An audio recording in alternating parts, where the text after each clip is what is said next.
President Donald Trump got tough with Vladimir Putin and Vladimir Zelensky. He told Putin to stop shooting as he sat down with Vladimir Zelensky in Rome, just mano a mano, just the two of them, no advisors, nobody else, to try to hammer out a deal that would finally bring a ceasefire to the fighting in Ukraine between Russia and, well, Ukraine.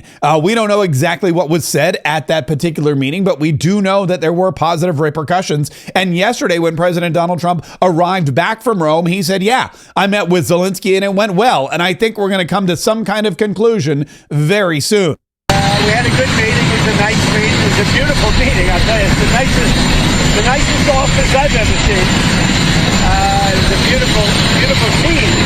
But he was very, he wants to do something good for his country. I think he's doing a good job and working hard. We'll see what happens. It's a very complicated deal. Yeah, Mike Waltz was also there, the national security advisor. And Mike Waltz said, look, that scene was iconic and could potentially be historic as President Donald Trump does everything he possibly can and sits down and talks with everyone he possibly can to end the killing and the war in Ukraine. How iconic. That setting, that scene, that meeting is going to go down in the history books for President Trump to be a president of peace, to be talking peace and diplomacy in the Vatican, of all places, just before we were able to walk out and the president sat with world leaders, people of all faiths, hundreds of thousands in the crowd. And the thing he was determined to do was to talk to Zelensky face to face and talk about how we're going to get the largest land war in Europe to an end. Both sides have to want that. He's expressed his frustration with both sides, but yet his determination. And if you go back to, we're 100 days in, Maria, just 100 days ago, Biden and his team had no end in sight. This was an endless war. This was a meat grinder of men and material and national treasure that really he had never defined victory. And President Trump is determined to use diplomacy to bring this war to an end, to talk to both sides. And just in 100 days, we've had multiple rounds led by Secretary of State Rubio, by Ambassador Steve Witkoff in Saudi Arabia, and now in the Vatican. And it was just truly special to stand there with other world leaders looking on as President Trump led the way. And it's going to be a little bit more of a back and forth, but President Donald Trump says, look, this war must end. We've got to come to some kind of agreement. These two have got to figure out what to do to stop the shooting, because it's, enough is enough is enough. And they asked him point blank on the tarmac yesterday, President Trump, what do you want to happen? And he said, I want Vladimir Putin to stop shooting and sign a deal. Well, I want him to stop shooting, sit down and sign a deal. We have the confines of a deal, I believe. And I want him to sign it and be done with it and just go back to life. Yeah, just go back to life, because there's way too many people who have been affected negatively. There's way too many people who've been killed for absolutely no reason. And the longer the weeks that drag on, the longer this war continues, the more and more people are going to lose their lives. We're losing a lot of people. We have 3,000-4,000 people dying every single week. That's a lot of people to lose. You can imagine parents waving from Ukraine and from Russia, waving to their son as he leaves. And, a week later he's dead on a battlefield, all carved up, chopped up. I see that. I see the satellite pictures. They're horrible. They're horrible. I would say it can't get any worse. Body parts laying all over. I don't even like looking at them.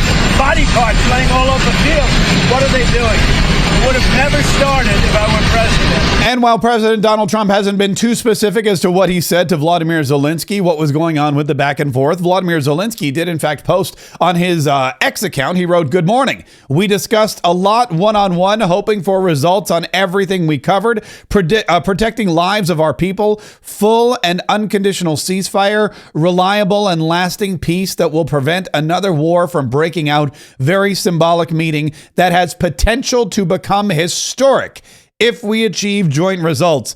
Thank you, POTUS. Now, the potential to be historic, of course, is there, but a lot of people say, relies on what Vladimir Zelensky does next. You may remember he had an opportunity in the White House to sign the rare earths minerals agreement and get the United States of America on his side to protect him from any future battles, which according to him is exactly what he wants to happen, but he didn't sign that deal. He hasn't signed that deal yet. And Mike Waltz was asked about that on Fox News. Is this deal going to get done? Will there be a rare earths mineral deal with Ukraine? Because that affects not just what happens with Ukraine, that affects not just our long-term relationship and our ability to protect them from Russia or any other invaders, but it also gives the United States of America more economic stability in their continued economic battle and tariff war with China. China is the leading importer of rare earth minerals currently for the United States of America. And of course, we don't want that. We want to seek out other opportunities to get rare earths and rare earth minerals into the United States of America for manufacturing. Ukraine is our best bet with that. And that is something that we've been working on diligently. Mike Waltz, National Security Advisor, says, oh, yeah, that deal will happen. Have no fear. Is the Ukraine rare earth minerals deal going to get done? Oh, the Ukraine deal is going to get done. The negotiators were working hard over the weekend. Okay. That is first and foremost on both Secretary Bessent and the president's mind. It's going to get done, Maria. President's determined to make it so. Now, that is, of course, separate from the ceasefire agreement. And the ceasefire agreement is one that, again, the negotiators, Marco Rubio and everyone else, have been working on diligently, trying to get both sides to come to the table, trying to get Vladimir Putin and Volodymyr Zelensky to figure out a way to stop the shooting. And every time it seems to get close, it seems like one side or the other, mostly Russia, starts bombing Kyiv or shooting missiles into the other's country. And so that is where that stands. But Marco Rubio is saying, look, yes, it's critical that these two come to some kind of agreement, and time is of the essence. This week, the United States of America, President Donald Trump and his administration are going to have to make some serious decisions. I think this is going to be a very critical week. This week is going to be a really important week in which we have to make a determination about whether this is an endeavor that we want to continue to be involved in, or if it's time to sort of focus on some other issues that are equally, if not more important in some cases. But we want to see it happen. There are reasons to be optimistic, but there are reasons to be realistic, of course, as well. We're close, but we're not close enough. Yeah, we got to get there. And there's only one person who can get us there, and that is, of course, President Donald Trump. Given the frustrations that he is voicing, Mr. Secretary, why hasn't he imposed sanctions yet? Well, because I think we're still hoping to see that this effort works out in diplomacy and that we can bring these two sides closer together. I mean, the minute you start doing that kind of stuff, you're walking away from it. You've now doomed yourself to another 2 years of war, and we don't want to see it happen. I think what's important and really weighs is there is no other country, there is no other institution or organization on the earth that can bring these two sides together. No one else is talking to both sides but us, and no one else in the world can make something like this happen but the president. This is a very significant responsibility and a really important opportunity, and we want to make sure that we work it all the way through, that we don't walk away from something that can actually work or that can actually lead to peace, but we also don't want to continue to spend time on something that's not going to get us there. So throughout this process, it's about determining, do both sides really want peace, and how close are they or how far apart they are after 90 days of effort here, over 90 days of effort. That's what we're trying to determine this week. There are reasons to be optimistic, and there are also reasons to be concerned. It's complicated. If this was an easy war to end, it would have been ended by someone else a long time ago. But right now, the only one who can bring these two sides together to end this war is our president, President Trump. And we're doing everything we can to see if we can get that done here over the next few days. Yeah, Marco Rubio had a great weekend on the Sunday morning talk shows. While he was on Meet the Press, he did get a question, a rather pointed question, about an article that was published by the Washington Post. Fake news, by the way. Fake news is permeating every era of our being. Fake news from the Washington Post that Marco Rubio had to answer for. And man, Marco Rubio totally toasted Meet the Press about a fake news article posted by the Washington Post. Listen to this. our audience. 3 U.S. citizen children have been deported with their mothers. Now, this is according to the Washington Post. The family's lawyer says one of them is a 4-year-old with stage 4 cancer, deported without medication or ability to contact doctors. The family's lawyers are also saying their clients were denied communication with family and legal representatives before being deported, and it's raising concerns about the issue of due process, that it's being violated. So let me ask you, is everyone on U.S. soil, citizens and non-citizens, entitled to due process? Yes, of course. But let me tell you, it looks to an immigration standing, the laws are very specific. If you're in this country unlawfully, you have no right to be here and you must be removed. That's what the law says. Somehow over the last 20 years, we've completely lost this notion that somehow or completely adopted this idea that, yes, we have immigration laws, but once you come into our country illegally, it triggers all kinds of rights that can keep you here indefinitely. That's why we were being flooded at the border. And we've ended that, and that's why you see a historically low number of people not just trying to cross our border, trying to cross the border into Panama, all the way down in the Darien Gap. I mean, it's been a huge help for those countries as well. On the headline, that's a misleading headline. Okay, 3 U.S. citizens, ages 4, 7, and 2, were not deported. Their mothers, who are legally in this country, were deported. The children went with their mothers. If those children are U.S. citizens, they can come back into the United States if there's their father or someone here who wants to assume them. But ultimately, who was deported was their mothers who were here illegally. The children just went with their mothers. But it wasn't like, you guys make it sound like ICE agents kicked down the door and grabbed the 2-year-old and threw him on an airplane. That's misleading. Yeah. That's just not true. Just to be clear, because I do want to get to the overhaul at the State Department, is it the U.S. policy to deport children, even U.S. citizens, with their families, and I hear what you're saying, without due process? Just to be very clear there.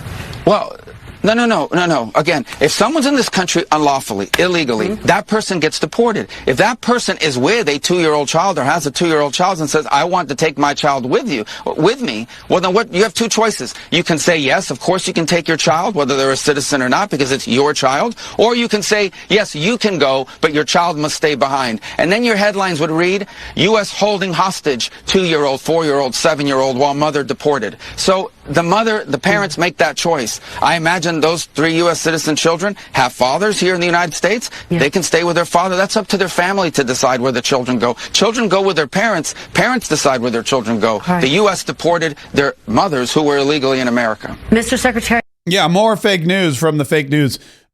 Fake news people. But that wasn't even it. As we get closer and closer to President Donald Trump's first 100 days in office, which officially happens tomorrow on Tuesday, there are more media headlines coming out and polls that they're trying to push on us that show that Donald Trump's first 100 days have not been a success. And in fact, Donald Trump has some of the lowest poll numbers of any president in 7 decades or something ridiculous like that. And Scott Bessent, the Treasury Secretary, was on with Martha McCallum, and he put all of this information to rest. The fake news polls are exactly. For the very first time, the president's polling numbers on the economy are underwater, with 53% saying it has gotten worse under President Trump, with 72% of those in our poll saying it is very or somewhat likely that his economic policies will cause a recession. Your reaction? Oh, well, Martha, I haven't seen the polls, and for the past 35 years, my business was analyzing data, so I think we probably got to dig down in those. But what I do know is that Americans are behaving very different than what the surveys say. So the surveys may say that, but consumers are still spending. So I prefer to look at what Americans are doing rather than how they're answering pollsters. And it doesn't worry you, the poll numbers that you have seen? When I start seeing data to the contrary, then we can look at that. But, again, these poll numbers, and also, when I look at some of the things that are being published, there was a story 10 days ago that said this is the worst April for the stock market since the Great Depression. 10 days later, the NASDAQ is now up on the month of April, And I haven't seen a story that says, "Oh, stock market has biggest bounce back ever." So it certainly has gone back and forth. I think a lot of this is media driven. It's all media driven. We know it's media driven because the media is mad that they lost the election, that they weren't able to push Joe Biden and or Kamala Harris over the finish line, and that Donald Trump, based on his hard hitting agenda and his promises of making America exceptional again, won. And now they're trying everything to do. Now they're doing everything they can try to stop it or to curb enthusiasm in the president's agenda. And that includes with his tariffs and with China. And they're always trying to tell people that Donald Trump is he's committing economic malpractice and that he doesn't know what he's doing, when, of course, the opposite is true.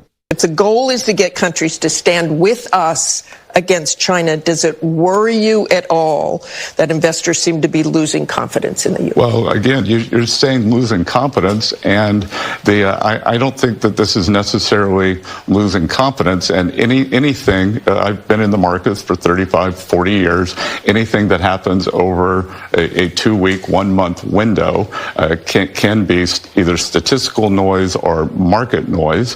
And we're in this for the long term, and the important thing is that we are setting the fundamentals for a strong dollar, a strong economy, strong stock market, and for investors to know that the U.S. government bond market is the safest and soundest in the world. And that is something that is going to be continuing with President Donald Trump, not just building a growing economy, but a safe economy, and also making sure that we're not just dependent on one country like China, because that's one of the big issues we have. China is a part of our economic tapestry, and if they fail, we fail. China and these tariffs have what we've seen is that we are way too addicted to this one trading partner. And Brooke Rollins, the Secretary of Agriculture, who is one of the most active agriculture secretaries I think we've ever had, spoke about this as well and said, look, this is a great opportunity for us to not just negotiate a brand new deal with China and the EU and Canada and all of our other trading partners, but to go out and find new markets so that we don't have this unstable one-on-one relationship, and that we can kind of, spread around the wealth, to steal a line from Barack Obama, and make sure that we have an investment portfolio in trading partners that is diversified. We are opening up and expanding markets across the world. I'll be in the UK. I'll be in Vietnam. I will be in Japan. I will be in Brazil. I will be in Peru. This is all in just the coming months. That in the last administration, we went from a $0 trade deficit when President Trump left for agriculture to an almost $50 billion trade deficit after the Biden administration on agriculture. There just wasn't much effort around the world to open these markets up. J.D. Vance was just in India. We see them as a massive trading partner moving forward. So if we can come to the right resolution, there will be deals. So you see there will be deals with other countries, perhaps to make up for whatever the problems are with regard to China? It is going to be a new era of market expansion around the world, and our team is so committed to that. So I think we fix a lot of what's wrong with the China and the Brazil, et cetera, but we also open up new markets. I mean, countries are knocking on our door right now. They want our goods. Our agriculture products are the best in the world. They're the most productive. We feed not only our country, we feed the world. They're 100% safe. And so that's what a lot of these countries are asking for, and that's what our incredible team in Washington is moving toward. President Donald Trump is making the world safe again with his agreements with Ukraine and Russia, which he'll get done this week or will move on from. Donald Trump is making the world wealthy again with new trade agreements between China and India and other trading partners. And of course, President Donald Trump is going to make us safe again at the border. And he's going to make sure that illegal immigrants are deported back to where they came from. And he's going to make sure that criminal illegal aliens will never, ever be able to enter this country ever again. And he's done all that so far in just 100 days, which again, we celebrate tomorrow. Happy belated birthday to First Lady Melania Trump. And don't forget, if you want more news, if you want more of what's going on, because there is a whole lot of it, join us for our second daily podcast, Mark Kaye Saves the Republic. It's available for live streaming here or wherever else you happen to be watching this particular video. You can also go to your favorite podcast platform, whether it's iTunes or Spotify or iHeart. I don't care, wherever you are, we're there too. too. Just search Mark Kaye Saves the Republic. Download, listen, and enjoy.